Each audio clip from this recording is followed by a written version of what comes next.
Hey guys, Pressville Comic Book University. Oh look, I've got Declan Shalvey. I was supposed to be here yesterday. I screwed up. It was my fault. I tried to blame him, and it didn't work because it was my fault. Blame So the anyway, artists, huh? Typical. typical me. I tried. I tried. I was sick though, guys. So apologies. Anyway, Mr. Shalvey, am I pronouncing your name like I'm looking at your name? The spelling it's Shalvey, right? Yeah, nailed it. All Got it right, in one. cool. Say it again. Shalvey, yeah. No, what you just said. Oh, got it in one. You Okay. got it in one go. Sorry, Got it. We'll get said a nice, little nice, phrase. nice. Gotcha. that one I didn't. So it's a little But ironic. actually, Joe, that's an American phrase. I just talk funny, so Yeah, that's all good. I don't know if you ever heard Scottish people. I have. I lived in Scotland for a couple of years. It was difficult. Geez, did they chase you out or you chase yourself out? I got out. I got out while the going was good. You know. I'm joking. I love Scottish people. Um. Anyway, okay, so I'm gonna throw a softball at you in the Mhm. beginning. This is the nice cup of soup to start up your appetite and get us working. So, um, let's see. What inspired you? What was the and everybody always says this, what got you to start doing that? No, no, no, no, not even that. Because something inspired that, which inspired that, which inspired that. Something at some point that you can look back on in your time got you to say, you know what? This is what made me turn towards comic books. I don't. It's a very unsatisfying answer. I don't. I don't really know. I don't remember a time where I didn't want to do it. I think I was doing it before I knew what it was, because I find like old school copies or drawing books where I'm clearly drawing stuff. It's not necessarily comic, but they're like scenes. So I think I was redrawing like stuff from Star Trek or cartoons and stuff. So I think it was just, and I wouldn't even consider it like writing. I was just drawing more stuff from the things that I liked. So I think I was drawing comics before I realized what comics were. So I don't remember a moment where it was like, that's it. I just don't. I just as far as back as I can remember, I always liked comics. All right, fair. Let's switch it a little bit. What's the first time your parents ever yelled at you and said, "Put the pencils down, get to dinner or something else"? I know exactly. My mother tells me a story about when she came into my room one day and I was drawing Humpty Dumpty on the wall, and she was like, "What the fuck are you?" And then realized she was like, "Oh, that's actually pretty good." She still had to clean it, but I think she was like, "Oh, actually, that's not a bad drawing of Humpty Dumpty. It was Humpty Dumpty, yeah." So I got in trouble, but I kind of got away with it. So ever since then, she didn't yell at me about it. She was actually very encouraging, which was great. That's all. See, I knew I could pull something like that out of your past. All Hmm. right, cool. All right, so I've told that listen. story 100 times. Oh, have you? All right, fine. Be that Yeah. way. How about this? I like this You, adversarial kind of thing we've got going on. oh, it's going to happen. At some point, you'll be like, that was a good question. At some point, we'll get Sure. there. Okay. For now, here's the one I got. You, everybody's going to comment on your Moon Knight and ask you about your Moon Knight. I'm not going to harass you about this because I'm sure you've exhausted yourself asking about it. So your art style has clearly evolved. I know your first comic book that went out, the Hero Killers, immediately what do you call it, praised by British media and whatnot. Kind of a high note to start on, right, for a black and white comic book. But from that to Moon Knight to doing to being asked, hey, could you just do a bunch of covers and we'll give you a whole bunch of money to make covers, and then to Thundercats and everything else that you've done at some point, your art style has changed. It has, dare I say it, evolved. What were some of the key moments that made you realize that you've changed or that you've consciously decided, let me adapt to such and such? That's a very good question. I hope you're not just There we patronizing go. me. I am half patronizing you, but I've also I mean it. Um, yeah, that is a good question, but you're assuming that I you know, made big decisions. I mean, I guess I did in some ways. Um, like Hero Killers is awful. I look like it's absolutely terrible. But for a 23-year-old, it was a good first attempt. Um, I don't remember, like I never made a conscious decision to like change or anything. I think maybe the first step was I remember I drew this Rocketeer piece, and I started using ink wash on it. And no, wait, no, I don't remember before then. Um, I think I liked a lot of what Sean Murphy was doing back when Sean kind of like took off. So I definitely kind of like took stuff from there at one stage. Um, but I've also been told I look like I think I have a very foundational. Sorry, I'm all over the place here. You're actually making me think. Um, I think I have a foundational Jim Lee slash um, John Romita Jr. thing, because that would have been the stuff or Andy Kubert. Andy Kubert is really in there too. And then I think after school, I really got into like Mezzacelli and a lot of more indie guys. Um, I'm big into John Paul Leon. I have some piece in the background there, That's what's and I really wanted to be him, but I'm not. I'm just never going to be as good as him. So I think I accepted I was just going to be this kind of like very, terrible version. And I think Sean's stuff got me more into kind of different types of like I think I remember really getting into a lot of different kind of like light texture with line. Because JP is was unfortunately very, high contrast. But I think I got more into kind of like mark making. And then I remember a lot of the stuff that I did in college a lot of experimentation I did in art college it took a while, but then it started to kind of like bleed into the comic drawing. And so that's the first thing I really remember is physical techniques I played around with in college, bringing that back into my art. So I think that was one significant one. And so when I was doing Moon Knight, I had been doing a lot of like commissions and sketches where I was using grey wash. And with Moon Knight, I decided to make a step up and go, okay, I'm going to, although I know you said you're going to ask about Moon Knight, but I do remember going, this is, because I had been doing lots of books where I was like the third artist on a run, with Moon Knight was the first one I got to really do my, it was an opportunity to do my own thing. So I kind of said, I'm just going to go all in and try everything on this. So that would have been a significant jump. And I do remember actually talking to JP Leon one time about doing a cover for me or something, and I was doing Injection. Yeah, he did this, or see that cover there for Injection. And he noticed that if you can see, yeah, it's like I can. That one. Yeah, I mean it's far, but I recognize it. And he noted that, like he said, that you're not really doing much high contrast. You're not using black as much. And I didn't notice. Like you're saying, like a decision. It wasn't a decision. I just didn't realize it. I realized with the grey wash, I was kind of doing more value work. So there was line drawing, and there was heavy use of black. But I think I pulled back on the black a bit and started using grey wash to kind of like do more value work. So my white, like if it was just pure black and white, I kind of pulled things away and made a little bit of more grey in between and do more value. People seem to respond really well to it, so I kept doing it, and then I kept I just kept working at it. That's the last thing I kind of remember thinking of, like, as regards my line work. What's changed more recently is I did a book. Old dog, like that. There you go. I'm just a walking advertisement, and I colored that as well, and I hadn't really.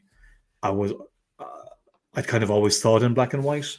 And I think after a few years of doing value work with greys, jumping into color and using color as storytelling, that's been a kind of the next jump for me, that I'm consciously aware of, I would say. So I still kind of work in black and white, but I will have in my mind, it'd be like, oh, a nice rim would be nice here, a green rim. And I would leave the room for it. Like, let's just say, like, I was shadowing half a face. I'm trying to look at my face, and I say here. And before I might have just shadowed it here, cut it out. But now I might actually just leave like a rim on the side, just like a little rim, because I know in color I can like pop a little pink on there or something, So I give myself a little bit more room, but nothing. I don't like just draw open lines so it can all be color. I'll just kind of adapt a little bit. But sorry. So you asked, yeah, you did ask a good question there, and you got me talking for like a whole hour.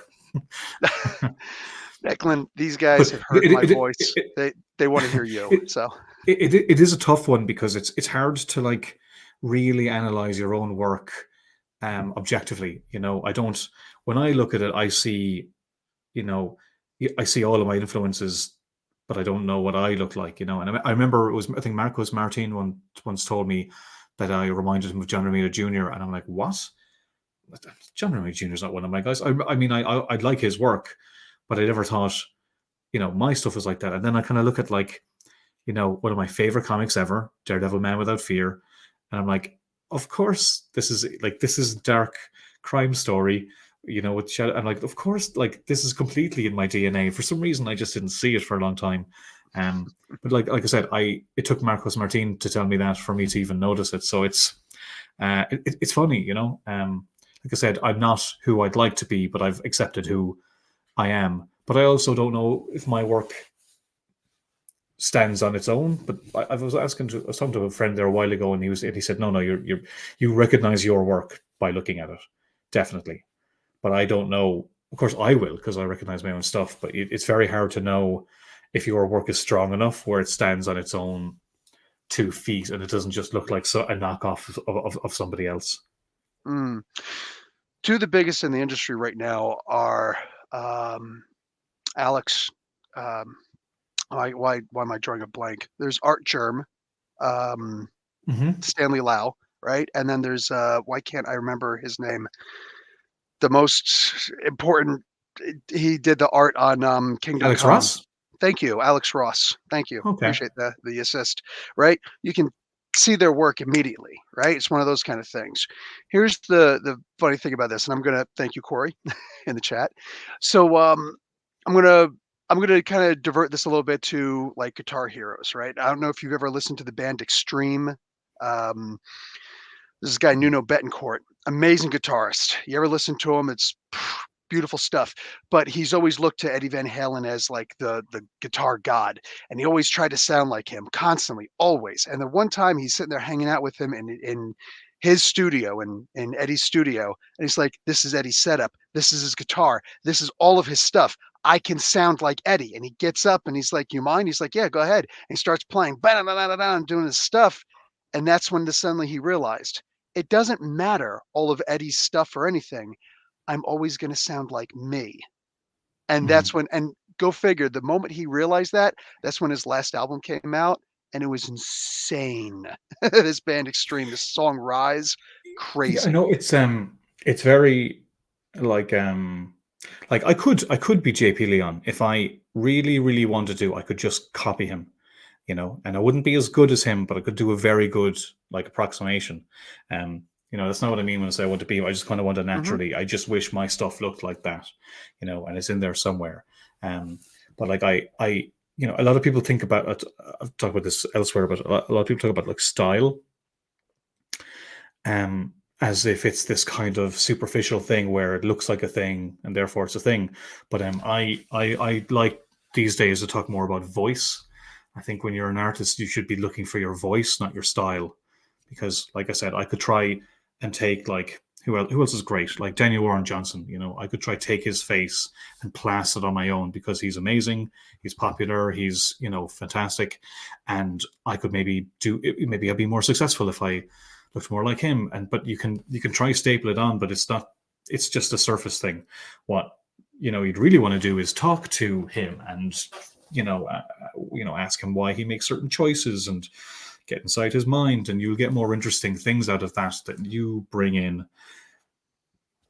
It doesn't mean you're going to start looking like him, but it means you might actually start kind of like expanding how you're looking at things. And I mean, that is actually what happened to me with JP Leon. I met him years ago, and I just kind of picked his brain about like a lot of nerdy stuff, and I'm sure I ruined his evening, but got me thinking about how I was drawing, not what the drawing looked like. And the best thing you can do is just like soak up all your influences, but then you know then channel them through you, and something will come. Something will come out, hopefully, that you couldn't expect.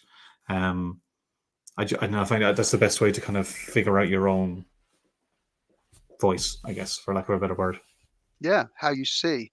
I don't Hmm. do it anymore, and I don't know that I was ever particularly good at it, but I used to draw myself. And I know that every so often I'd hang out with some of my friends who did draw. I'd be like, let's all draw that and let's see what we come up with. And it would all come out different. And it's like we're sitting close enough to each other. We're not stacked. Like the view is pretty much the exact same. Why is it different? Why do all three of these look so different?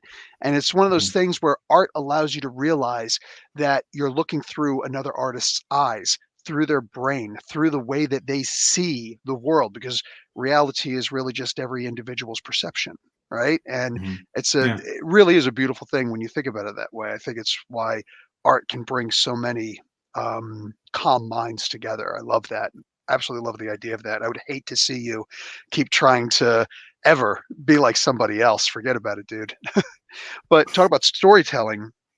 Uh, you do storytell with your art. Everybody tells a story with their art.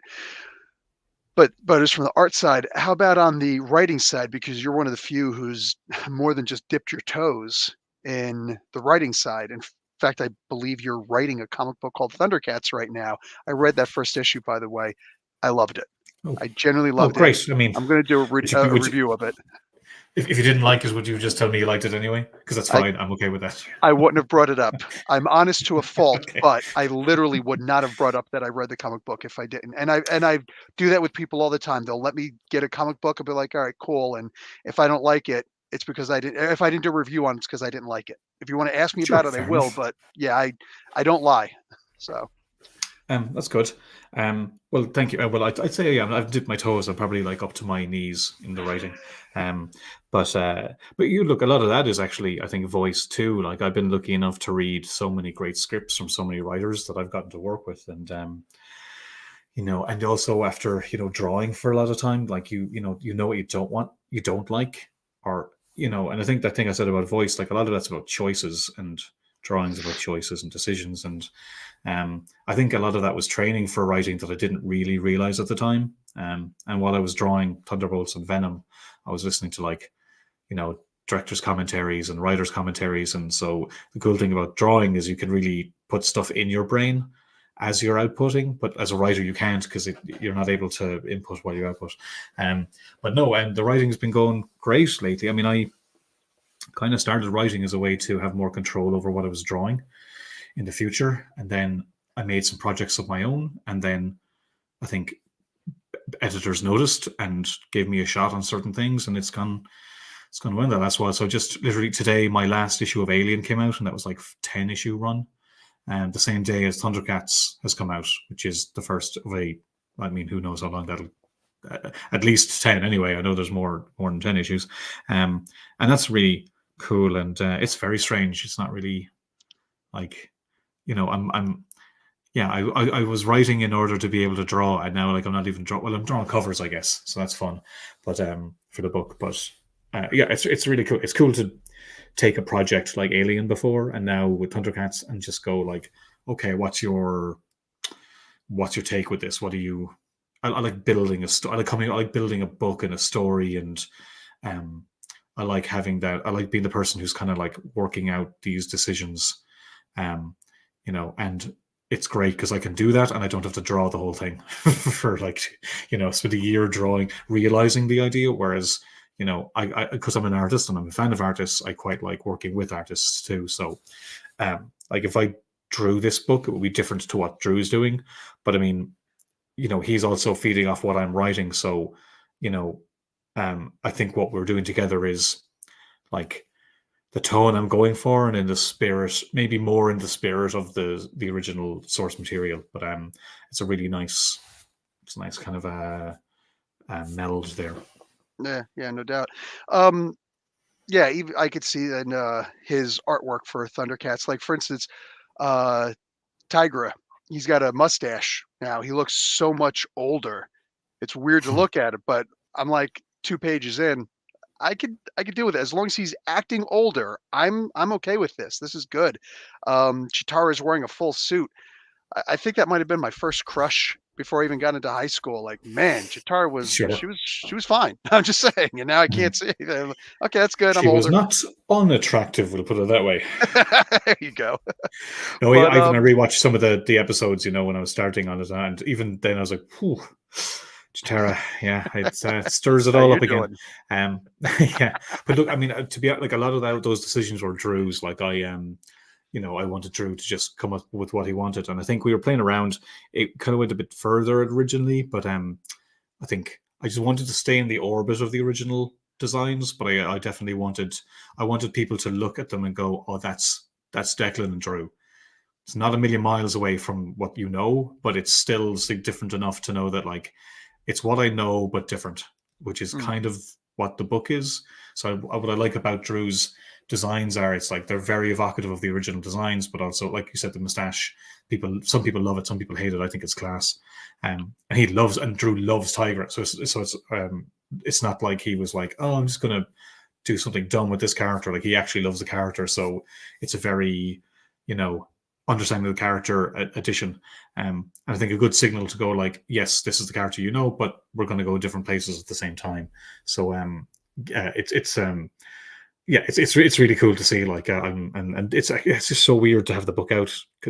It's kind of happened really fast. But yeah, was today sorry, the first day it was released, or yeah, today it's out today. So nice? I'm So getting reactions today, and I've got people asking me like, "What's it like?" But I've been so busy with other stuff, I haven't had a chance to kind of really realize it. I think until right now. I think now it's sinking in. um, okay, curveball. Who's the hero in the Lord of the Mm. Rings? Oh Jesus! I don't know, Gollum. I haven't seen Come Lord of the on. Rings. Long. The Ring is the hero. I can't. I mean, I haven't thought about Lord of the Rings in a long time. Aragorn. Sure, I mean, he's the king, and he returns. Yeah, I'm going to go with Aragorn. Okay. Uh, my argument is that it would be Hmm. Sam, who is the hero, like the main hero, the one who, like, the most inspiring. Clearly not the protagonist. I would say that Aragorn was more of a protagonist than Sam was. I would Sure, I say that guess Frodo was probably Frodo. more of a protagonist, right? But they Yeah, did Frodo split. whines a lot about it though. Exactly, which is why I wouldn't argue he's a hero. He deals with a lot, and it's understandable. But Sam never really comes down hard. He's always positive. He's that Harry Potter-esque character long That's before fair Harry enough. Potter was a Glink, and that's just the way I look at it. And that's one of the things that I love about the writing style. Who's the hero? It depends on who's Hmm. looking at him. It depends on how you viewed the TV show when you were younger, Yeah. right? Any other comic Hmm. books that may have come out. Who is your favorite Thundercat? I mean, it's going to be Lino because I am a fan of the like standard like the square boring like I love Cyclops. He's the most square X-Man there is, but I like um I mean, a friend of mine are always talking about how, like, Apollo and Battlestar Galactica, like all the straight laced hero types. I don't know why, but I'm a sucker for those. Um, but also, I mean, uh, I think, yeah, I mean, Lino is real more relatable. Well, in the book we're doing anyway, I guess, like because he's a kid in a man's body now, so he's kind of like your way into the book. So I think he's the one you're going to identify with the most. Um, but like you're right. I mean, I think that's who I feel like, but I think realistically is probably Panthro who's my favorite. Oh, Um, interesting. I Because I like grew this. up in black I like, neighborhoods, and I promise you, everybody I knew was like, "Panther is black, I like him." I'm like, "Yeah, I can see that." yeah, Same with Jazz in the I, Transformers, right? yeah. Some people were saying that, that Panther's black coded is the term or something. Um, but I'll be honest, like, I mean, I never saw that growing up in Ireland. I never really, it's like it didn't really come into my mind. He was just Panthro. Yeah. Um, but I like the kind of older, more like the more serious kind of like no nonsense character. I think I kind of relate to, even though I'm an absolute Egypt, but um I think I was like also maybe the colors, the blue. um I don't know. I just think he looks cool. I think he probably looked cooler than everybody else. Might have been the spikes. I don't know. Those His bald spikes were head pretty as well. badass. But I just remember as a kid really just thinking he looked really cool. Nunchucks in the shape of claws, I mean, come on. Yeah, But, actually, it's pretty class. eh. Who's your favorite colorist who you either have or hope to one day draw your or color your pencils? Oh man, I mean, I've been very lucky. Me and Jordi Bolero worked together a lot, and she always did amazing work. Um, and helped me figure color out in a lot of big ways. Matt Wilson's somebody who I've only worked with a little bit. I'd love to do something like a proper book with him. Um, it's harder for me now because I actually just kind of want to color my own stuff for the most part. But there are people out there, I did some Conan with Dave Stewart. I'd like to. I mean, who doesn't want to work with Dave Stewart? Trying to think who else. Trina Farrell's called me. I've been lucky. I've worked a little bit with it. There's Chris O'Halloran. There's a lot of good people out there, but I think I just kind of. It's kind of. I think Matt, because I've wanted to work with Matt a long time, it's never quite worked out. Whereas I have gotten to work with Dave, and I've worked with Jordy a lot. So if it's not me, I'd probably ask for Matt on a book. Matt. Okay. Okay. How about that kind of? I expected something different, but it's fine. How about Oh, who do you did look you who forward? did you expect? No. Just it's not where I was going. I was thinking something else. So there are several people. There's the. Now I'm trying to think of names, and I'm always the worst with names. There are several people who've done their own book, right? For instance, you mentioned why can't I remember names? This is what's going to screw everything up.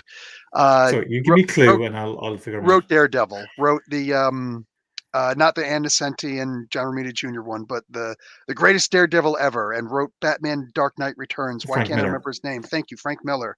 Um, Frank Miller has done books completely on his own, minus the lettering, right? You've got Hmm. for crying out loud, not Jim Shooter, No, I like although this. actually Shooter has done work on his own also. Anyway, there's several people who have done work completely on their own. Do you look forward to doing something like that also? And would it be one of your own books, or would it be somebody else's title for like a Marvel or a DC? Well, I already did it right there. You did all of Bulldog. you did Old Dog Yeah, I completely did. by yourself. I Yeah, haven't read except for Old Dog lettering. yet. It's okay. I think it came out late last year. The trade. I wrote it, drew it, colored it, designed. I did everything except for the lettering. Um, Are there a lot of I've, reviews I've out for done. Old Dog? Oh yeah. No, I mean, I would say Oh, yeah. it's been fairly well reviewed. But uh, yeah, the collection came out in October last year, just before Christmas. But that I think I am. So like I said, when I wanted to color my own stuff, I tried it out on a Hulk one shot at Marvel, Hulk flatline, and that was my first attempt at color because I color my own covers. But I was like, I want to color like a story, a narrative, and actually think about storytelling in color. So I used Marvel to train myself to see if I could do it, and it turned out pretty well. I was really happy with it. It felt really satisfying, and I knew I was going to do Old Dog at Image afterwards. And I think I think I had asked Matt originally, um, but when I was working on my Image book, which is my whole thing, I was really stepping up to do everything. But I had just colored at Marvel, and I just felt like it feels like I wouldn't be giving everything to my own book if I didn't go all the way with the color, with doing color too. It felt like I would, like there's practical reasons. I'd be faster. Matt would do amazing work, no doubt about it. But I was just thinking like, why would I give more to a work for hire project than my own project? So I decided to like just do it all and go the whole way. And I'm glad I did because it was um I really enjoyed the process. I really enjoyed thinking of something from the beginning and totally just doing the whole thing. But yeah, so I'm kind of addicted to coloring my own stuff now. Even I just did the last Alien arc that ended today.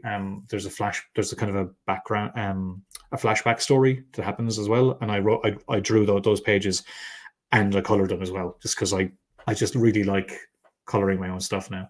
Um, but I'm sure I'll do a project where I don't. But if it's going to be mine, I probably will go all the way. Nice. Hulk Flatline, I think, was it was Immortal Hulk Flatline. I think that was the first That's right.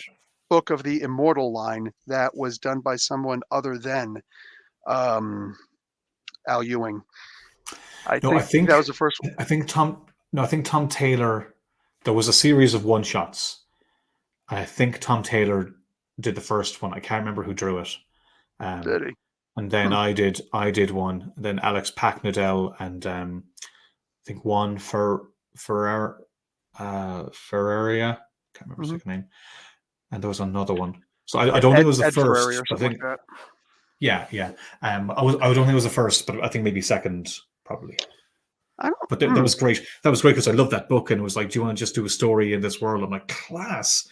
So, Yeah. like I said, I really went all in on it, and like I said, I wanted to do that. Like getting to write and draw something at Marvel was great, and then color too. So it felt amazing. So after I did that, I was like, I want more of this. Yeah, and I think you had a huge audience for it too, because that was the best-selling book that Marvel had done in a while. So seeing you on it was actually really refreshing because it was kind of like reminding people who you are. And Hmm. I'd forgotten that you actually did the colors on it too. So that's But awesome. So I you will had a say because nice big audience. yeah, I worked with Jordi Belair for years, and the best compliment I got was like, "Oh, did who colored this? Was it Jordi or Matt?" And I was like, "No, no, I, I did it." So it's the best compliment I could ask for. I think not did you like my colors? Yes, Declan, they looked fine. Leave me alone. It was they thought it was somebody very good, and I'm like, no, no, no. Actually, it's me who's not very good, but I fooled you. Oh boy. What is the creation process or the writing process for your own characters is clearly going to be very different than drawing for somebody else. Case in point, if you're going to do, in my opinion, the hardest characters to write for would probably be, well, Hulk would probably be up there, make no mistake. But Superman and Captain America, to me, would probably be some of the hardest because their history, what they stand for, and anytime that somebody tries to write themselves into or their own beliefs into a comic book, I feel like it's going to fall flat Hmm. because everybody who's reading it knows who the characters are. But what would be the story process that, or the process that you take to know the character before you actually start writing someone else's character, as it were? It's a fair question. I don't know if it's true that they'd be That's twice in harder. I one think interview. yeah, you got me. I didn't even catch that. I don't know. I think for anything, I just think you'd feel you need to find a way in. Um, and I think we live in very cynical times, so to do something with a character that is the opposite of cynical is tough. I don't think the characters are hard to write. I think the audience is hard to To um, please, right? Yeah, yeah. Like I remember, like to write something about the truth, justice, and the American way. Like plenty of people are love that. Mhm, Um, but it's become a very cynical. Like it's very kind of like, oh, the American way. Ooh. Like I mean, I kind of grew up a little bit like that. Um, mhm. but like, there's nothing inherently wrong with that. It's like a wonderful ideal. It's just I think a lot of the culture is getting very kind of weird and um, I mean, it's not the most um, innovative thought to say that things are quite polarized right now. Mhm. But sorry, to your point, like I think I'd love to do Captain America or Superman, which I think people wouldn't assume because of my, I like dark things and everything, but um, you know, uh, that would be it would be an interesting challenge, look at Lino. Lino's not Batman. I'd say Lino's he's more Superman than he is, Batman. Um, but anyway, sorry. As a character, sorry, think of a character is finding a way in. And remember Hulk.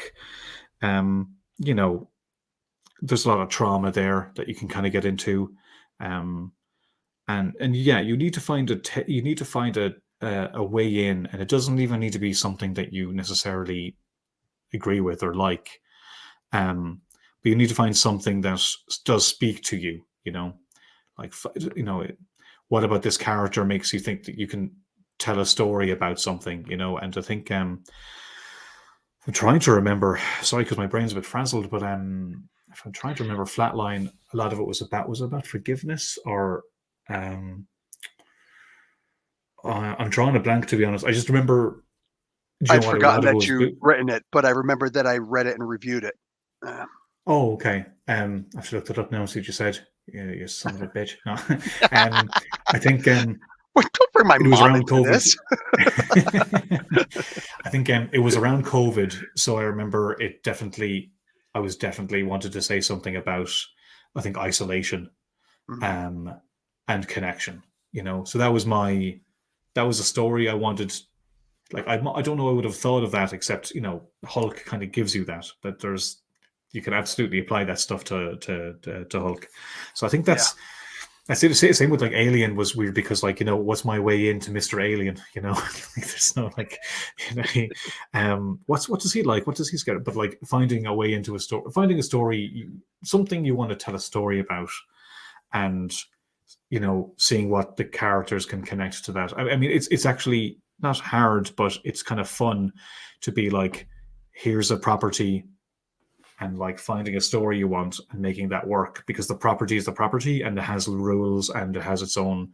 There's things you can't do and you can do, and that can be very helpful to like go in that direction. When I was like working on Old Dog, it took me ages to kind of figure out. I knew the genre, I knew the general kind of story and the feel, and I gave him a name, and then a few months later I changed the name, and that was very. It's starting from scratch with no accountability is actually very very hard. Like I'm working on something at the moment with an artist, and we've just talked and talked and talked and talked and talked, and back and forth, back and forth, back and forth, and it's all useful, but now I really need to start like actually figuring it out. And that's the hard bit, um, because you can do anything, and it's not necessarily good or bad. But I do find the properties are great because there is a box within which you can work. I can't like I'm trying to think.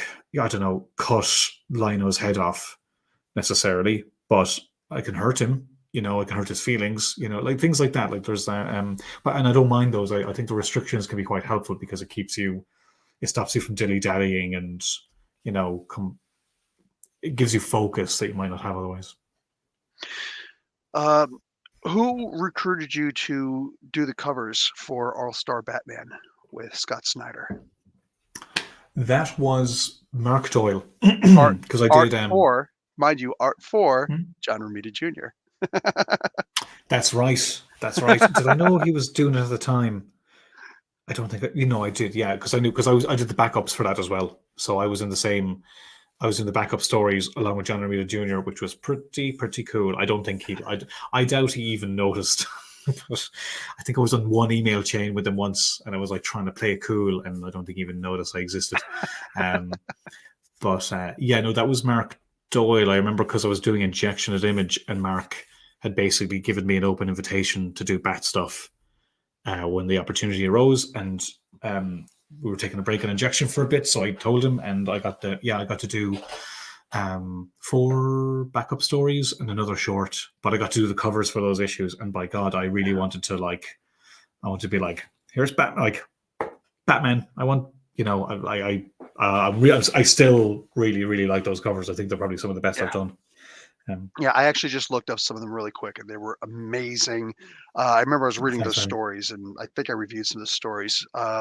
I always try to mention the cover artists and everybody who's involved in the book, shy of the editors, because that just gets a little bit too in the weeds. But Sure. But I mean, look, there was a million covers for that book. But I think I was the like, that was the one thing I think I did really. I requested that I get to do a variant cover. It's mm, always going to be about John Romita Jr. Do you know what I mean? I'm not an idiot, but if I could at least, if I do a short story for a book or an anthology, if I'm drawing the interiors, I will do my best to do a cover because um, I spent so long at Marvel trying to do my own covers on the books I was on. So I think I just have a thing where it just feels more mine if I've done a cover too, Not that I'm like, I must do the cover to everybody, but if there's a variant, then why not me? Because, I do covers. I can do a cover. Like if there's something now I'm doing an anthology for, and I didn't actually push to do a cover, but then the editor said, "Hey, would you like to do a cover too?" I was like, "Yes, yes, I would," because I know when I sign it for people, I'll be happier signing my cover. Yeah, just because I guess I'm just a narcissist. nah, you don't want to be a poser signing somebody else's stuff. I hear you. I hear you. I've done it enough at this stage. It is what it is. Now, I'm a big fan Mm. of the interior artist doing the main cover. Variant covers have at it, but the main cover, I want to know who's drawing the inside. I want to see what I'm reading on the front cover, what I'm going to be looking at. So, Same. excuse me. Okay, last question, and not really a question, Mhm. but I'll form it in the form of a question. My Jeopardy knowledge. What are you going to do? What is your sales pitch to get me, even though I'm already doing it? Pretend I'm not. Get me to read Thundercats. Be honest, Bill, I think it's the one book I don't really need to sell anybody on because it's already sold like There's already a fucking huge crazy. audience before it. Well, Yeah, I look, I didn't think, I thought I was offered the book. Nate Cosby offered it to me, and I thought, yeah, this would be cool. I love the Thundercats. That was so cool. Um, Alien was wrapping up, so I thought this would be really cool to like again take another world and like try and like find my way in and have a kind of a take some authorship over it and work with somebody really good. And I was like, this will be good, and this is going to sell well enough. I don't need to worry about being cancelled after 5 issues. Um, and that was even the offer was like for like a year long run, like is what I was offered. Yeah. So for me, I'm like, well, I get to write. I don't need to write to wrap it up in 5 issues. I know that I can like seed something in issue 2 and have it pay off in issue 8 or stuff like that. That stuff that's a lot of books don't really go long these days. So that was appealing. So creatively, it was very appealing. And I thought, yeah, this will do well. This will be fun. Cool. Holy crap! I mean, I wrote the first issue before the sales numbers came in, so I just like I wrote it. I really enjoyed it. I'm like, yeah, that was fun. Handed it in, and then like what a month or whatever it was later, the sales numbers came out. I'm like, oh crap. I'm feeling the pressure now, admittedly, but I've never worked on something that. I mean, I don't know what the sales numbers for All Star Batman was. I know they were fucking great, they were but to do great. something that isn't Batman and to write something that is selling this kind of it's bonkers. So frankly, I don't really care if you read it or not. Like it's already it's already sold. Knock that off. But you know what? I know that it's That's not kidding. entirely true because there was one part in there that just like I'm reading, I'm like, I'm enjoying this, I'm enjoying this, I'm enjoying this. But there's one part that you wrote, and it was such it was just like literally one speech bubble. Um Lino says, "Wow, why are you being so harsh with me, Panthro?" And he says, "Well, before I used to be your mentor. Now I'm your general." And it's like you just told the audience our relationship has to change, and now we get to watch that change in relationship. Panthro was, for the longest time, at least in the first season of the cartoon, Lino's mentor. And I loved it when he did like the tests and everybody had to beat him up and stuff. I don't know if you remember that episode. I do. I do. Mhm. There you go. And I just remember like I would love to see that kind of relationship, like all the things that we get with our own fathers, right? Like, I hate you, I love you. So you meant it that way, and then of course, in this particular case that I've never experienced, thank God, you're not my real dad. Like I'm loving just that alone opened up so much possibility for me. I said, you know what? This is going to be amazing. And other things were interesting also. The idea that this is something I don't know if I don't remember this from the cartoon, but they were hunting for their food. Like they were Mhm. hunting for rabbit. Did that happen in the cartoon? Now, as far as I know, I mean, I did. I haven't watched all of them. My Yeah, I strategy with Thundercats what was I remember it, but I also don't remember. I have a terrible memory, so I remember the concept of the show. I didn't remember specific bits. So I rewatched like a good few episodes, and then I stopped because I don't want to. I don't just want to telegraph the stories people already know. They've already read them, so there's no point. that I was think a fear I it's had. kind of yeah, it's a delicate balance because I want new readers. You want people to read the book who've never read Thundercat story before, but you also have like people who are like hardcore who want to read it too. And um, I want. It's like I just feel you need to give people enough of what they remember. But if I actually just redid the cartoon through the comic, that would just be a wasted opportunity. Um, we have an opportunity here to tell some new, different stories, and I want to lean into that. But I also, you know, like I said with the work for hire stuff, if I want to come up with something, well, I can just look up what already existed. I'm like, oh, I can use that. That's cool. That'll be a cool thing to use here. But the thing is, I'm not. I'm basically there's a toy box, and I'm kind of scrambling within it, finding things rather than go, well, this happened here, this happened there, so I'm going to have to tell the whole thing. When I rewatched the original cartoon, I was like, I feel like there's a thing missing here. The first episode, all of a sudden, they've got like the tank, they've got the base, they've got everything. I'm like, it feels like there could have been more interesting stuff there. So my feeling was to just really dig into the first bit where they're adapting to the planet. I think I've said to people it's like it's Thundercats meets Lost in Space, where they're trying to figure out the terrain.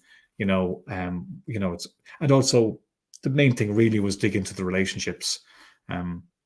Cool thing about it's a little bit Superman because they've lost the whole planet. It's a little bit Shazam because it's a boy in a man's body, but also like there was a lot of like, if I was a boy and all of a sudden a man, like you wouldn't just be fine, like I thought, how would all the relationships have changed, like you said with Panthro, with the Thunder Kittens, like they used to be the same age, now they're not anymore. There's going to be something there. I just felt like there's a lot of relationship stuff that was never really in the show or not explored too much. And I thought that's what I'm interested in. That was part of my pitch to Warner Brothers, was really, it's less about the mythos and more about the characters. But of course, there's loads of stuff with the mythos. Like what I've planned so far uses very little from the mythos. It uses a bit, and I'm like, there's loads more that can be.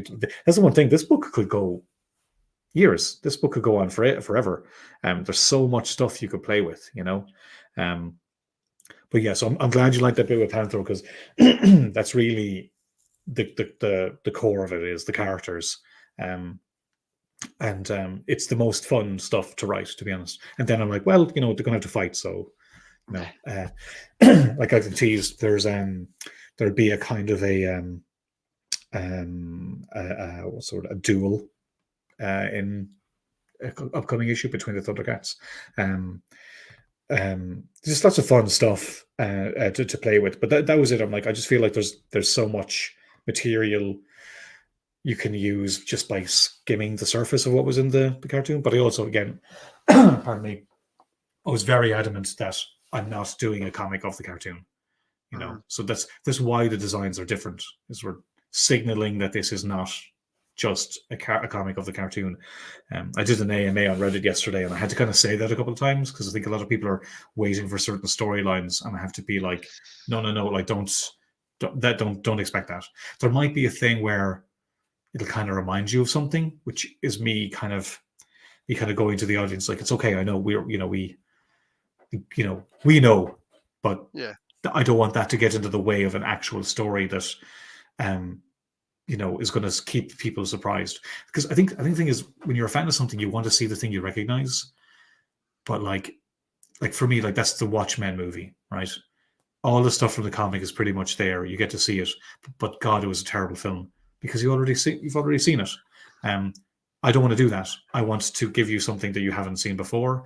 But if you're an old school fan, then you're gonna, there'll be bits where you understand that I get it. But I was very adamant, like I just don't want to do an adaptation. That's a futile exercise.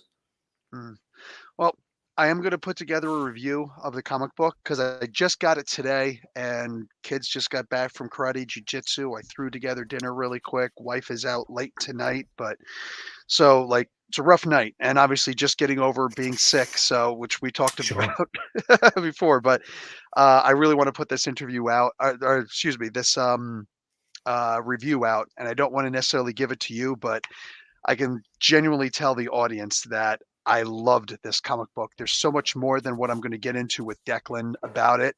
I don't want to just sit here and keep patting him on the back until he gets a dislocated shoulder. Look at this guy. But I really did love so much about this comic book. Almost every single thing I saw about this. And yeah, I am looking forward to the idea that this is not just going to be a reenactment of the cartoon, because it would have been cool for the first issue, and I wouldn't have picked up the second issue because I'd already know the ending. But the ending of this one, I looked at who was in was who Mumra was talking to, I'm like, "Oh, this isn't gonna be like what what I expected." So, yeah, I'm Good, not good. gonna give any Yeah, spoilers that, like all that, but I just wow, this is gonna be something different. I try not to look at reviews and things like that, but I can't help it. But I'm fairly curious of how this is going down, and it seems to be that people are saying it's good for new readers and it's good for old fans, which is exactly what I was going for. Doesn't mean you're always going to like what happens, but that's the Yeah, thread I was trying to hit. So yeah, a lot of it is establishing the characters, and then kind of by the end of the issue, signaling like no, no, no, this is not, this is going to go interesting places, and it's pretty much out there online. I'll be careful what I say here, but like there's going to be news about issue 2 pretty soon. okay. In Well, fact, I don't know about it. I don't wanna I know about it. I don't like that's spoilers. okay, but I think that'll it's I mean, look, I prefer it not be out there, but I think it's going to be out there. I wrote it so that it'll be a surprise, but Mm, you have no control over. But I think that'll be even more proof that it's not going to be just like the cartoon because there's something new. yeah. Yeah, just some of the stuff that happened in this comic book, man, absolutely insane, and I love it. I love where you're going with it. That's great, man. Okay, It's great to hear. last of the questions. I got an 8-year-old boy and a 10-year-old boy. Can they read the comic book? Is Yeah, it gonna be too yeah, graphic yeah, for them? yeah. Uh, I think it's fine. I think maybe somebody there's a bit of blood and somebody gets punched. It's probably That's the worst thing that happens. It's weird. I didn't write it to be kid friendly necessarily, but I think it kind of like I wrote it to be more of a serious kind of sci-fi thing. yeah, Um, yeah, I so could tell. there's action but I don't think there'll be violence to the degree where there won't be heads cut off or anything like that. Um, so it is weird. I think like I would say it's whatever age I was watching Thundercats, I might want to be a little bit older, but I think what did you say 6 and 8? They're 8 and 10. 8. Yeah, I would say 8's okay. Okay. I would think. Well, you've read it. What do you think? Well, this first issue, yeah, nothing. There was Mhm. nothing in there that I thought, "Oh my god," but, it's first issue, whatever. And the next issue, if all of a Yeah, sudden you cleave somebody in half, I might, be like, yeah, "Oh my yeah. No, god." I would say I think issue 1 establishes the tone definitely, Okay. so that we follow that tone.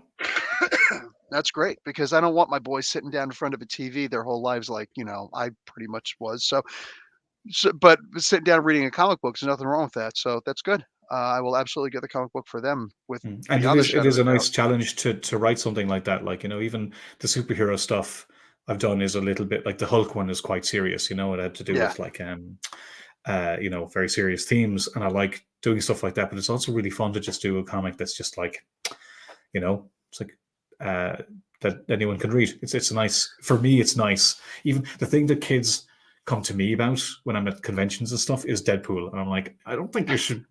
Depending on the age of the kid, I'm like, well, you shouldn't know who this is. So it's Yeah. nice to do something that like anyone can read Yeah, pretty my much. kids aren't watching the Deadpool movies or reading the Deadpool comic Mm. books. I don't care what anybody says. But like something like this, yeah, I read this. I'm like, oh, this is good. And I only just now thought, my kids can read this first issue. Will this be kid friendly? Now, it's obviously not geared towards kids, but it seems kid friendly. So I'm loving that. That's the funny thing because it wasn't geared towards kids at all. But now I'm looking, I'm looking back and I'm like, oh, actually, yeah, this kind of the kids could read this, but it was completely like not deliberate. I don't have kids, so I don't really think about it that much. But Yeah. but now that it's out, I'm like, oh, yeah, actually, yeah. So that's nice. It's a nice surprise, Declan. Oh yeah. Oh yeah. No, hey, it's a kind of comic book that more than one person in your household can read. I love that. All right. Go do some more incredible work. I enjoyed having you here. I'm on Thank you it. so much. Thank you for being patient with me, missing yesterday. It happens, man. Been there, done that. All right. Take care. Guys, Professor My Bill pleasure. and Thanks, guys. Declan, Comic Book University. Class dismissed.